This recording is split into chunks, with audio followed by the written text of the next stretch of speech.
students, greetings to all. Welcome back to our YouTube channel, that is Guru KPO. I Rumana Ali working as a nursing tutor in Bian Institute of Science and Management और हम हमारे video lectures में लेके आए हैं nursing foundation की important units को आपके लिए, जहां हमने प्रीवियस वीडियो लेक्चर्स में पढ़ा था नर्सिंग एज अ प्रोफेशन और उसके बाद वाइटल साइन की जो भी video lectures we have uploaded for you. अब हम बात करने वाले हैं which is very important unit of nursing foundation यानी फंडामेंटल ऑफ नर्सिंग की, दैट इज़ नर्सिंग प्रोसेस। तो let's start today's video lecture. What is nursing process? सबसे पहले हम लोग वर्ड को डिफाइन करते हैं। नर्सिंग मीन आपको पता ही, nursing means to nourish, to cherish, to sustain, to conserve energy, या फिर ऐसा कोई भी पर्सन इधर इज़ ही और she is in ill condition और वेलनेस की कंडीशन में हो, उसको नर्सिंग केयर प्रोवाइड करवाना, उसकी प्रॉब्लम्स को आइडेंटिफाई करना, उसके लिए प्लानिंग या इम्प्लीमेंटेशन करना हमारा नर्सिंग कहलाता है। And what is process?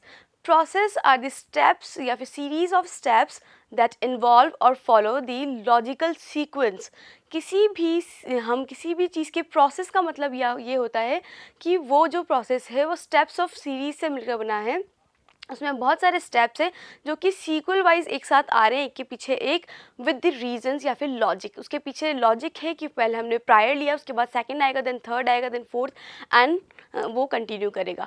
तो सीरीज और स्टेप्स, सीरीज ऑफ स्टेप्स को ही हम लोग बोलते हैं प्रोसेस। और नर्सिंग प्रोसेस हुआ वो स्टेप्स या फिर वो एक्शंस एक नर्सिंग के जो कि सीक्वल वाइज या लॉजिकली अरेंज्ड फॉर्म में हो, ऑर्डरली फॉर्म में हो, जो एक नर्स इम्प्लीमेंट करे for the care of the client and his treatment.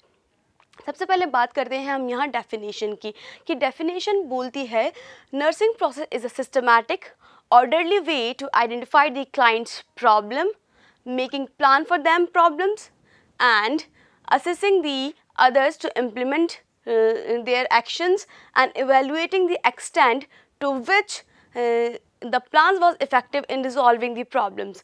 It means हम लोग ये कह सकते हैं कि नर्सिंग प्रोसेस वो सीरीज़ ऑफ स्टेप्स है जिसके अंदर एक नर्स आइडेंटिफाई करती है क्लाइंट्स की प्रॉब्लम को, इम्प्लीमेंट करवाती है क्लाइंट्स की प्रॉब्लम को, बाय द अदर्स असाइन करवाती है, और जो भी उसकी प्रॉब्लम से रिलेटेड हमें ट्रीटमेंट करना है उसके लिए वो एक्शन करती है, प्लानिंग करती है, इम्प्लीमेंटेशन करती है, और बाद में एक इवैल्यूएशन यानी रिजल्ट पर पहुंचती है, जिससे जहाँ पे हमें ये पता चले कि इफेक्टिवनेस जो ट्रीटमेंट की थी वो हमें अचीव हो रही है।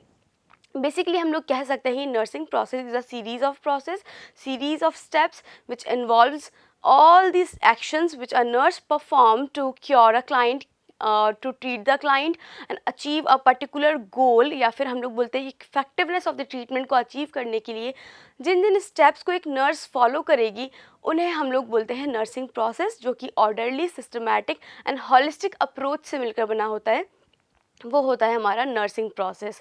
नर्सिंग प्रोसेस एक हमारा नर्सिंग में किए गए एक्शंस का फ्रेमवर्क है जो हमें प्रोवाइड करवाता है कि हमें कौन सा काम नर्सिंग को अब करना है, किस तरह से एक प्रोसीजर को करना है, किस तरह से एक पेशेंट्स को डील अप करना है, क्या वो एक प्लान कर रही है, क्या वो एक्शन कर रही है, किस तरह से एक्शन को जो भी हमने एवेल्युएशन निकाला है वो।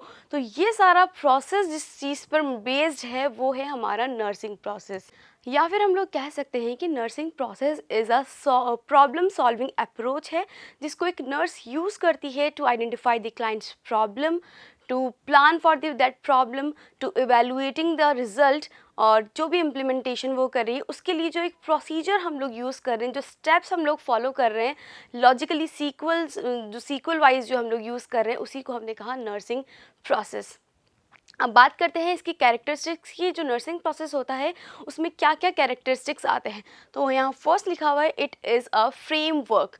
फ्रेमवर्क मतलब कि हमें ये एक फ्रेमवर्क प्रोवाइड करवा रहा है, एक पूरा प्लान बता रहा है कि हमें किसी क्लाइंट के साथ कैसे डील अप करना है, हमारा क्या एक्शन पहले होगा, हमें कैसे रिजल्ट तक पहुंचना है। एक फ्रेमवर्क प्रोवाइड करवा रहा है जो कि हर नर्स अपने प्रोफेशन में या फिर क्लाइंट की केयर करने के अंदर उसको यूज़ करेगी, जिसके थ्रू वो एक लास्ट इवैल्यूएशन तक पहुँचे।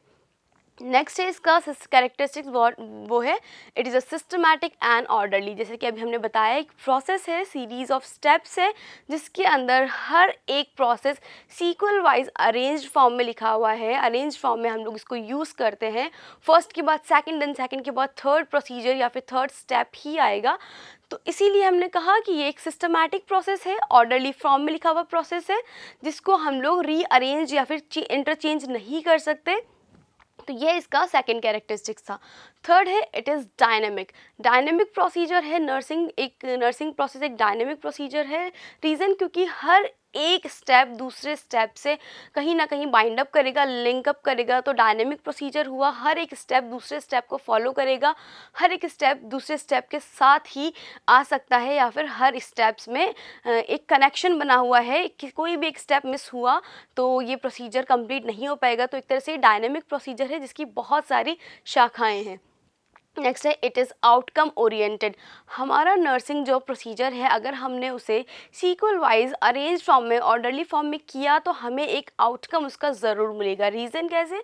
जब हम लोग कुछ कर रहे हैं क्लाइंट के लिए तो हम एक लास्ट रिजल्ट पे पहुंचेंगे, और जब हम लोग स्टेप वाइज चलेंगे तो लास्ट रिजल्ट जो हमें फाइंड आउट होगा तो आउटकम ओरिएंटेड हम लोग इसे कह सकते हैं, क्योंकि कोई ना कोई एक रिजल्ट पर हम लोग ज़रूर पहुँच रहे हैं अगर हम लोग स्टेप्स को फॉलो करते हुए जा रहे हैं। तो इट इज़ यूनिवर्सल प्रोसीजर या फिर यूनिवर्सल प्रोसेस। नर्सिंग प्रोसेस सिर्फ एक फील्ड में या फिर सिर्फ नर्सिंग के कुछ हॉस्पिटल्स या फिर कुछ हॉस्पिटल पॉलिसीज़ के थ्रू ही यूज़ नहीं किया जाता, बल्कि it is a universal procedure जो हर एक नर्सिंग सिचुएशंस के अंदर नर्स फॉलो करेगी और नर्स उसको यूज़ मिलेगी।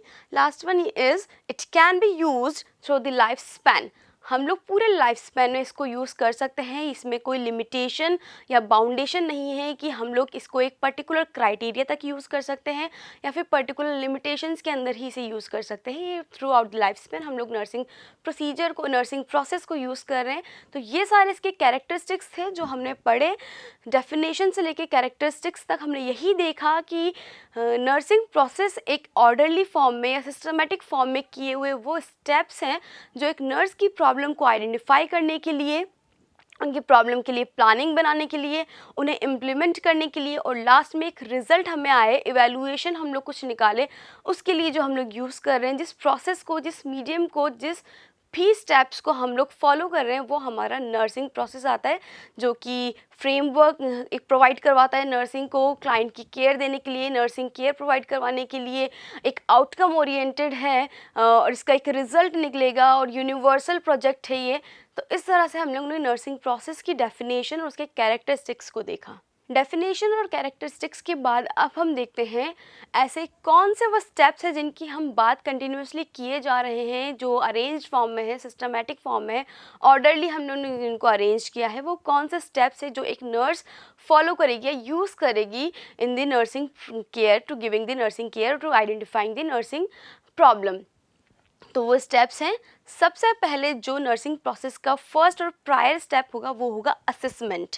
असेसमेंट का मतलब होता है किसी भी चीज़ को चेकआउट करना, जांचना, डेटा का कलेक्शन करना। उसके बाद दूसरा स्टेप आता है डायग्नोसिस। डायग्नोसिस का मतलब होता है किसी भी पर्टिकुलर बीमारी का या प्रॉब्लम का आइडेंटिफिकेशन करना, उसको जांचना, डायग्नोस करना कि क्या प्रॉब्लम एक क्लाइंट सफ़र कर रहा है या क्या प्रॉब्लम एक क्लाइंट को हो रही है, उसको बोलेंगे हम लोग ने डायग्नोसिस। थर्ड हुआ planning. According to the diagnosis जो भी प्रॉब्लम हमें फाइंड आउट हुई है उसके अकॉर्डिंग जो जो प्लान बनेंगे, जो जो हमारा गोल होगा वो होगा हमारे प्लानिंग प्रोसीजर या फिर planning process of this step of nursing के अंदर आएगा।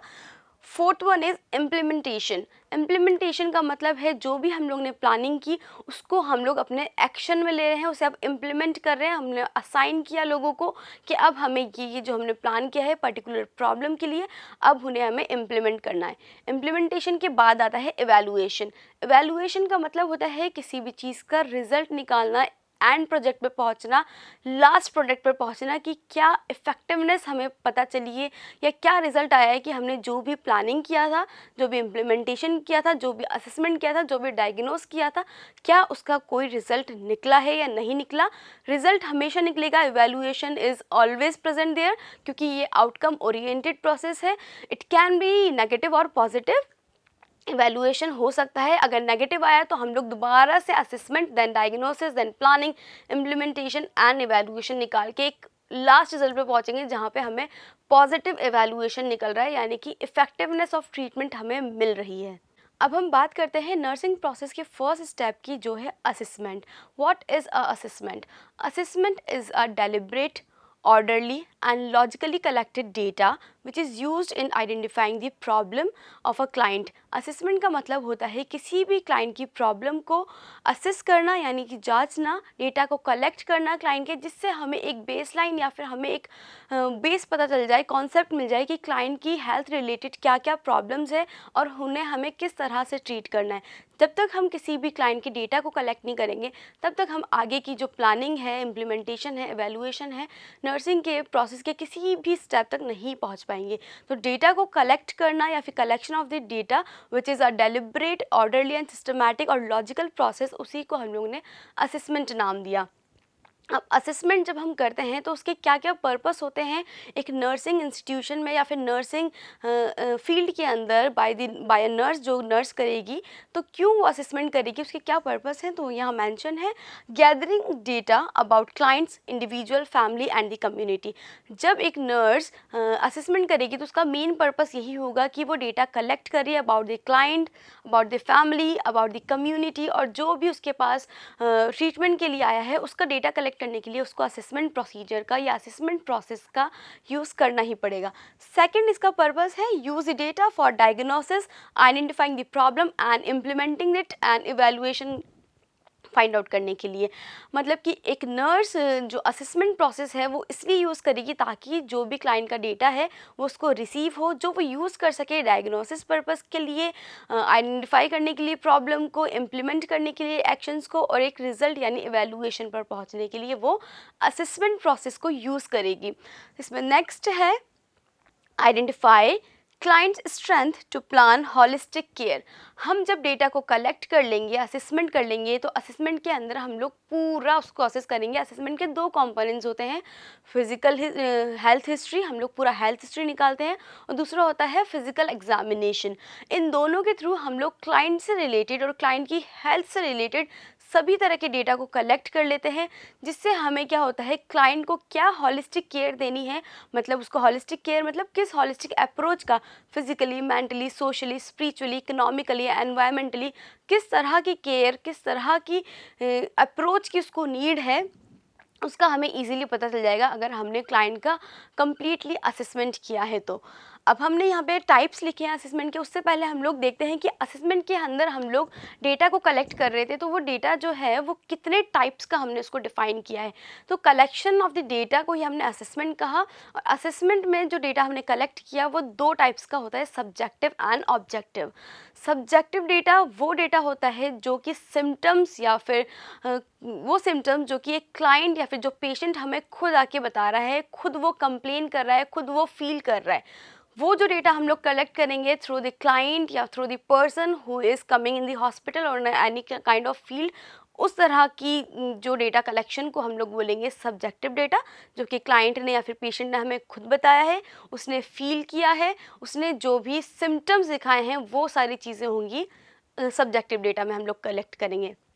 ऑब्जेक्टिव डेटा वो डेटा होते हैं जो एक नर्स के थ्रू फाइंड आउट होते हैं, ऑब्जर्व किए जाते हैं, या फिर एक नर्स ने जिन्हें निकाला है, या फिर वो साइन जो कि एक नर्स ऑब्जर्व करके ये पता लगा सके कि क्लाइंट को क्या प्रॉब्लम है, किस तरह से उसको आइडेंटिफाई कर सके, वो सारे डेटा को हम लोग ने बोला ऑब्जेक्टिव डेटा। तो there is difference between subjective data and objective data. Subjective data are the symptoms which are client complains and objective data are the sign which a nurse observe. अब हमने यहाँ लिखा है असेसमेंट स्किल के अंदर क्या क्या चीज़ें हम लोग क्लाइंट के जो भी सब्जेक्टिव डेटा है और उसके ऑब्जेक्टिव डेटा को किस तरह से कलेक्ट कर सकते हैं, उसके कुछ मेथड्स यहाँ पे हैं, जैसे ऑब्जर्वेशन। थ्रू दी ऑब्जर्वेशन हम लोग ऑब्जर्व करके नर्स पता से लगा सकती है कि क्लाइंट किस प्रॉब्लम से होकर गुजर रहा है, या फिर क्या हेल्थ रिलेटेड स्टेटस उसका है, या फिर क्या प्रॉब्लम आइडेंटिफाइड है, वो नर्स ऑब्जर्व करके पता लगा सकती है। इंटरव्यू मेथड हम लोग यूज़ कर सकते हैं फॉर द सब्जेक्टिव डेटा, हम लोग इंटरव्यू मेथड का यूज़ करेंगे, क्वेश्चन आंसर यूज़ करके एक फॉर्मेट फिल करवा के उससे हम लोग पता लगा सकते हैं कि क्लाइंट का क्या इशू चल रहा है। फिजिकल एग्जामिनेशन, जैसे कि हमने बताया कि हेल्थ असेसमेंट का मेजर कंपोनेंट में आता है फिजिकल एग्जामिनेशन, जिसके अंदर हम लोग हेड टू एग्जामिनेशन करते हैं क्लाइंट का, जिससे उसकी हेल्थ रिलेटेड सारी फिजियोलॉजिकली, एनाटॉमिकली और साइकोलॉजिकली यानी मेंटल स्टेटस, सारी अप्रोचेस का उसके हेल्थ से रिलेटेड हर एक स्टेटस का हमें पता चल जाएगा उसके फिजिकल एग्जामिनेशन से। लास्ट वन है इंट्यूशंस। इंट्यूशंस मतलब अकॉर्डिंग टू देयर एक्सपीरियंस, एक नर्स अपने एक्सपीरियंस के थ्रू किसी भी प्रॉब्लम को फाइंड आउट कर ले, किसी भी प्रॉब्लम को डिफाइन कर दे कि क्लाइंट इस तरह की सिचुएशन में ऐसा रिएक्ट करेगा। लास्ट असेसमेंट स्किल का पॉइंट आता है इंट्यूशंस। इंट्यूशंस मतलब कि किसी भी चीज़ का प्रायरली पता लगा लेना। तो इंट्यूशंस में नर्स अपने एक्सपीरियंस के थ्रू, अपने नॉलेज के थ्रू ये पता लगा ले कि एक क्लाइंट किसी भी सिचुएशन में किस तरह से रिएक्ट कर रहा है, मतलब वो डेटा को विथ ही ऑब्जर्वेशन यानी इंट्यूशंस के थ्रू, एक्सपीरियंस के थ्रू पता लगा सके। तो इस तरह से डेटा को हम लोग इन असेसमेंट स्किल के थ्रू कलेक्ट कर सकते हैं। टाइप्स ऑफ डेटा कलेक्शन में हम लोग ने subjective data and objective data को पढ़ा। अब हमारे जो डेटा कलेक्शन है उसमें टाइप्स के अंदर हम लोग ने यहाँ लिखा है primary data and secondary data. तो what is the difference between the primary data and the secondary data? Primary data वो डेटा होगा या फिर वो साइन होंगे जो कि क्लाइंट हिम खुद बता रहे हैं, वो सारे डेटा को हम लोग बोलेंगे प्राइमरी डेटा के अंदर। और सेकेंडरी डेटा वो डेटा होगा जो भी कलेक्शन ऑफ डेटा हम लोग ने थ्रू देयर फैमिली मेम्बर, उसके मेडिकल रिकॉर्ड से, उसकी हिस्ट्री से, उसके फैमिली से या कम्युनिटी से जो हम लोग ने डेटा कलेक्ट किया, वो होगा सेकेंडरी डेटा। अब हम लोग बात करते हैं टाइप्स ऑफ असेसमेंट। यहाँ हमने मेंशन किए हैं types of assessment. Nursing process का जो फर्स्ट स्टेप्स है असेसमेंट, उसके कौन कौन से टाइप्स होते हैं? तो 4 मेजर टाइप्स हैं असेसमेंट के। First one is initial assessment, second one is focus assessment, third one is time lapse assessment and the last one is emergency assessment. तो first one is initial assessment का मतलब होता है वो assessment या फिर वो कलेक्शन ऑफ द डेटा जो हम during the time of entering the hospital of a client करते हैं। जब एक क्लाइंट किसी भी हॉस्पिटल में या हेल्थ केयर सर्विसेज में एंटर हुआ तो उस टाइम पर जो भी डेटा उसका कलेक्ट किया गया, जो भी स्लिप बनी, उसको हम लोग बोलते हैं इनिशियल असेसमेंट। अभी प्रायर असेसमेंट है, फर्स्ट असेसमेंट क्लाइंट का हुआ है जिसके अंदर हम लोग क्लाइंट की आइडेंटिफिकेशन को फाइंड आउट करते हैं। नेक्स्ट है फोकस असेसमेंट। फोकस असेसमेंट का मतलब होता है अब हमारा फोकस कंटिन्यूअसली उसकी प्रॉब्लम के ऊपर है कि what is the reason behind कि वो हमारे हॉस्पिटल में आया है, हेल्थ केयर सर्विसेज में आया है। मतलब फोकस असेसमेंट में हम लोग पर्टिकुलर जो प्रॉब्लम है उसके ऊपर फोकस कर रहे हैं और उसके अकॉर्डिंग हम लोग जो डेटा कलेक्ट कर रहे हैं फॉर द डायग्नोसिस पर्पस, उसको हम लोग बोलेंगे फोकस असेसमेंट। थर्ड वन होता है टाइम लैप्स असेसमेंट, जो कि हम लोग जस्ट आफ्टर इनिशियल असेसमेंट करते हैं और थ्रू आउट द प्रोसीजर हम लोग चलाते हैं जिसके अंदर हम लोग क्लाइंट की आइडेंटिफिकेशन को कलेक्ट करते हैं, उसकी प्रॉब्लम और उसका रीज़न कलेक्ट करते हैं कि क्यों वो क्लाइंट हमारे हेल्थ केयर सेंटर में एंटर हुआ है। And the last one is emergency assessment. Emergency assessment का मतलब कि वो असेसमेंट या फिर डेटा कलेक्शन का वो टाइप जिसके अंदर हम किसी भी इमरजेंसी सिचुएशन के अंदर डेटा को कलेक्ट कर रहे हैं, डेटा को रिसीव कर रहे हैं और हमारी टॉप प्रायोरिटी उस टाइम क्लाइंट की लाइफ होगी। तो जो डेटा हम लोग इमरजेंसी कंडीशन में कलेक्ट करें वो होगा इमरजेंसी असेसमेंट। तो यहाँ 4 हम लोग ने हेल्थ असेसमेंट को पढ़ा। उसके साथ साथ ही हम लोग ने देखा कि जो फर्स्ट प्रोसीजर है हमारा हेल्थ नर्सिंग प्रोसेस का असेसमेंट, वो क्या होता है, उसके कितने टाइप्स हैं और जो हम लोग डेटा कलेक्ट कर रहे हैं वो कौन कौन से होते हैं, सब्जेक्टिव एंड ऑब्जेक्टिव, कितने टाइप से हम लोग डेटा को कलेक्ट कर सकते हैं, that is primary data collection and secondary one, और कौन कौन सी असेसमेंट स्किल या फिर मेथड्स का हम लोग यूज़ कर रहे हैं क्लाइंट के डेटा को असेस करने के लिए या फिर कलेक्ट करने के लिए। तो जैसा कि आज के वीडियो लेक्चर में आपने देखा नर्सिंग प्रोसेस क्या है, उसका फर्स्ट स्टेप असेसमेंट को हम लोग ने पूरा कवर अप किया है। अब नेक्स्ट स्टेप जो आने वाला है वो होगा डायग्नोसिस, जो हम लोग नेक्स्ट वीडियो के अंदर आपको बताएंगे। तो उसके लिए प्लीज़ हमारे साथ बने रहें और हमारे चैनल को सब्सक्राइब करें, नोटिफिकेशन को प्रेस करें ताकि। तो इस वीडियो लेक्चर में हमने देखा व्हाट इज़ नर्सिंग प्रोसेस और जो फर्स्ट स्टेप था नर्सिंग प्रोसेस का दैट इज़ असेसमेंट, वो क्या होता है। नेक्स्ट जो प्रोसेस आएगा वो है या फिर नेक्स्ट जो स्टेप है नर्सिंग प्रोसेस का वो होगा डायग्नोसिस, जो हम लोग नेक्स्ट वीडियो में पढ़ेंगे। पर उसके लिए आप सबसे पहले बेल आइकन को प्रेस कर लें ताकि आने वाले डायग्नोसिस जो प्रोसेस है या स्टेप है उसका आपको नोटिफिकेशन ईजिली मिल जाए। और हमारे चैनल को सब्सक्राइब तो आपने कर ही लिया होगा। तो अगर आपको मेरा ये वीडियो पसंद आया तो प्लीज़ इसे लाइक करें, कॉमेंट करें और शेयर करें। Thank you.